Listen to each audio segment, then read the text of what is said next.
আসসালামু আলাইকুম ভিউয়ার্স। দেখুন, আমরা কিন্তু বাংলাদেশ থেকে মালয়েশিয়া আসছি, কিন্তু এখানে খাদ্য খাবার ফল মূল সবই একই, ঠিকই আছে।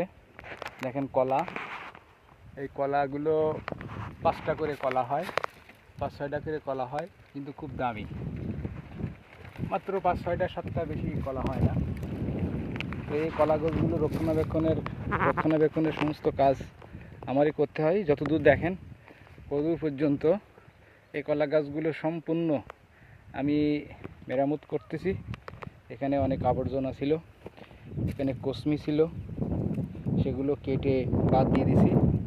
এখানে কলা গাছ, এটাও পরিষ্কার করতে হবে। এই যে দেখছেন, সোজা একেবারে কলা ক্ষেত, ঠিক আছে।